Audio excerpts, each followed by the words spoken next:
Alright, so we are here at Makina Moto Expo 2025, Day 3, last day. Siyempre, dito muna agad tayo sa Honda. Namiss ko agad si ADV 350 eh. Kasi ang daming tao. Pumunta na tayo dito ng first day.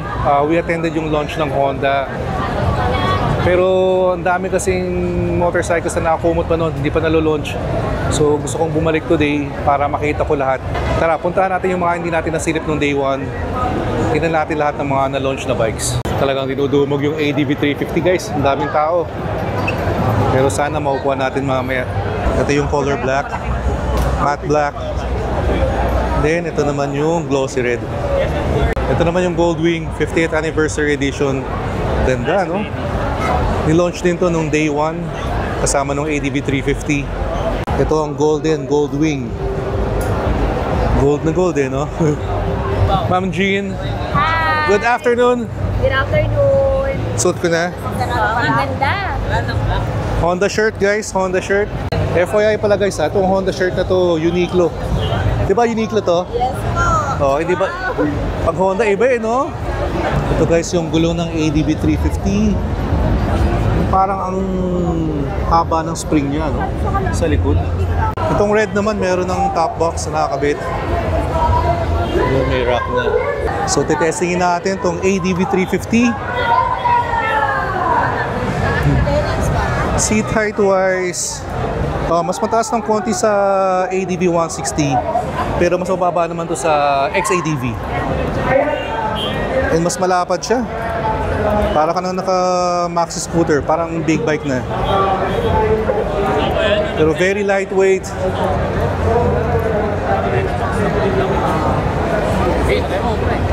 Sir Josh, good afternoon.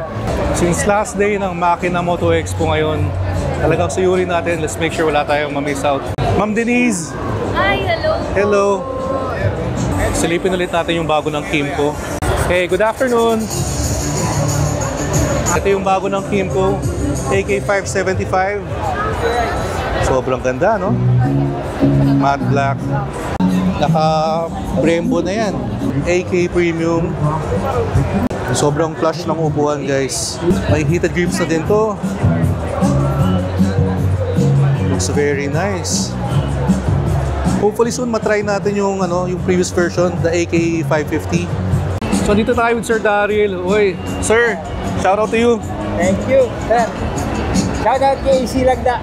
Yun. Pero kasama ko siya. Ay, sige sir. Hi. Hi po sa inyo. So may namit ulit tayo ng follower, subscriber. So sir, shout out sa'yo. Nakakatawa pag may nakakilala sa atin. Hindi pa yun ako sanay. And we are here, Bristol Motorcycles. Itong Bristol medyo may hype din to ngayon eh. Yung mga mas affordable na expressway legal. So ma'am, good afternoon. Medyo maraming tao nga lang ngayon compared to sa day 1. Na ngayon ko pag last day, talagang jam-pack yung event. Ang hirap makakuha ng quality time sa mga motor na gusto nyo tingnan. Dito naman tayo sa Triumph. Fan din tayo ng brand na to. Tingnan tayo yung mga nilaunch nila. Tiger 800 Sport. 800 ba to? I'm not sure kung 800.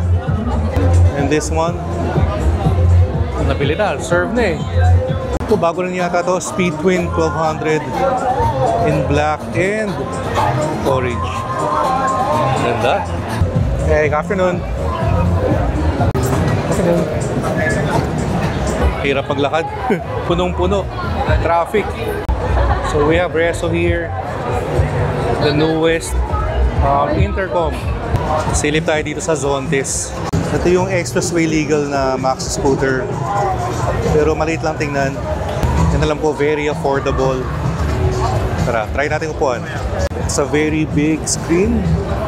Try natin upuan. Okay naman siya. Slight tip to. Very light. Ito, ganda rin ng color. Hi, afternoon. Hi. So medyo maraming tao, guys. So we have here the Royal Enfield Twin 650 shotgun. Kuha natin, guys. Medyo mas mataas siya ng konti compared sa Rebel. Sa Rebel kasi, super flat foot ko eh. Dalawang paa. Very minimalist yung panel. Classic looking. Ito yung hindi natin nagawa ng first day. Hindi ko naupuan yung mga bikes. Yung ng Vespa, no? Meron pa sa taas. Daming tao dito sa Wheeltech, ha? Kaya meron. Tingnan natin. Maki-show sa tayo. Daming tao. Dito muna tayo sa Ducati, guys. And tingnan nyo itong scrambler na to. Philippine theme, no?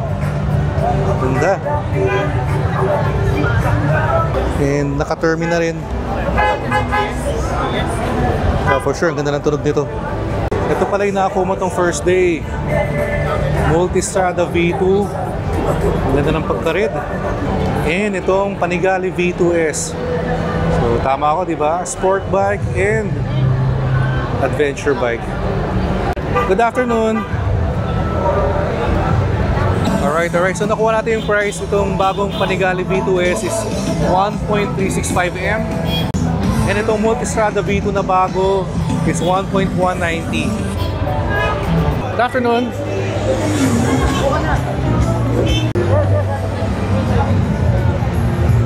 Hirap maglakad, guys. Sobrang daming tao ngayon. Ito yung nakakumot nung first day nung pumunta tayo dito. Svartpilen 801. And itong Vitpilen 801. Hi! Afternoon. Nice color. Ganda, no? And of course, KTM. Nakita ko sa FB, ang dami nilang bagong release, nilaunch na bikes. Ito yung bago 990 Duke. Angas, no? Ito yung mga bago nila sa 390 lineup. 390 Enduro R. Then we have here the 390 SMCR.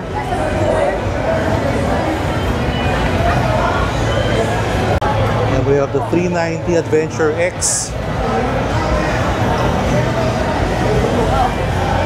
Ito yata yung marami naghihintay eh. Yung adventure bike na 390.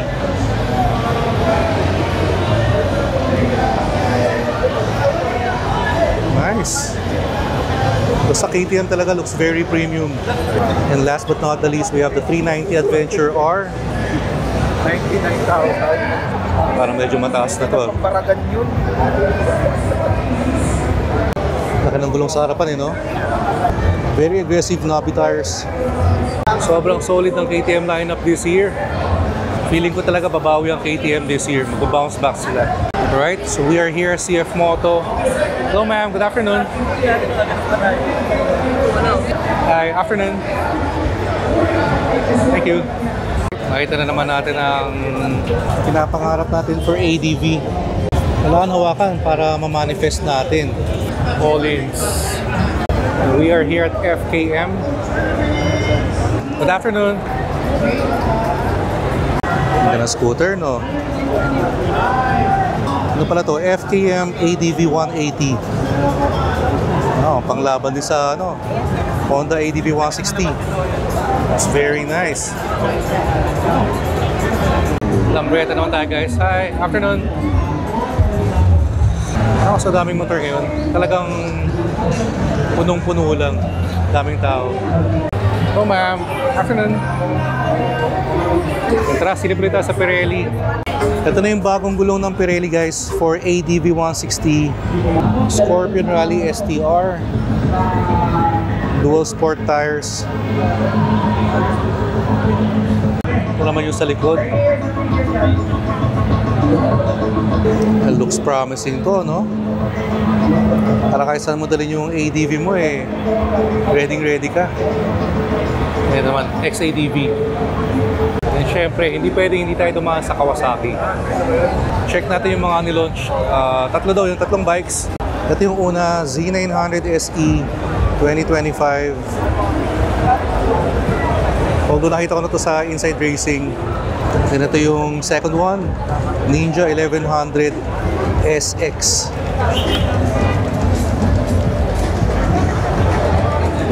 Ganda ng pagka-green.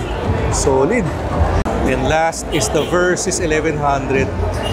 Ang ganda. Ang laki. Same controls nung sa 2025 na Z900 SE. Cruise control. Ang laki ng windshield eh, no?